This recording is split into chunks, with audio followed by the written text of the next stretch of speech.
Ցուցադրական նոր նախագծով է Չարենցի անվան գրականության եւ արվեստի թանգարանը մասնակցում Տերյանի 140-ամյակին նվիրված հոբելյանական միջոցառումներին։ Տերյանը ուսանող խորագրով ժամանակավոր ցուցադրությամբ թանգարանն անդրադառնում է մեծ պոետի ուսանողական շրջանին, նրա աշխարհայացքը, գեղագիտությունն ու գաղափարական կոնցեպցիաները ձևավորած գործոններին, այն կրթօջախներին, որտեղ բանաստեղծը կայացել է որպես մտավորական եւ հոգեվոր Հայաստանի գաղափարագիր։ Տերյանի ուսանողական շրջանին առնչվող վավերագրերը թանգարանի ֆոնդերում շատ են եւ մշտապես գտնվել են ուսումնասիրողների ուշադրության առանցքում, բայց ցուցադրվում են առաջին անգամ։ Ցուցադրվող իրերը տարիներ շարունակ լինելով մեր թանգարանի ֆոնդերում ծառայել են իհարկե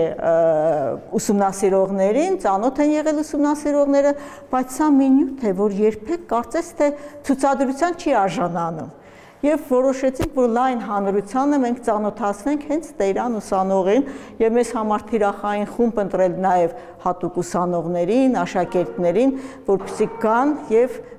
տեսնեն իր ուսանողական տետրերը, իր ուսումնասիրությունները, նաեւ ինձ համար էր բացահայտում, որ նա նաեւ հունարեն է իմացել եւ հունարեն լեզու է ուսումնասիրել, այստեղ կարող եք տեսնել իր հունարենի տետրը։ Ցուցադրական հայեցակարգը ներառում է Լազարյան ճեմարանում, Մոսկվայի եւ Սանկտ Պետերբուրգի արևելյան լեզուների համալսարաններում ուսանելու տարիներին Տերյանի կյանքի կարևոր դրվագներն ու հետաքրքիր մանրամասները ներկայացնող արժեքավոր ցուցանմուշներ, սկսած Մթնշաղի անուրջների առաջին հրատարակությունից մինչև Լազարյան ճեմարանի ուսանողական թերթը, որի պատասխանատու խմբագիրն էր Տերյանը։ Նա փայլուն ուսանող էր, սիրում էր ազգային երաժշտությունը, նկարչությունը, պատմությունը, շատ էր կարդում եւ ազգային երիտասարդական շարժումների ակտիվ մասնակիցներ, այդ է վկայում նաև նրա նամականին։ Նամակներ ենք ներկայացրել, այն նամակները, որտեղ ինքը գրում է մի դեպքում իր ընկերոջը պատմում է, թե ինչպես այդ ուսանողական շրջանում իրեն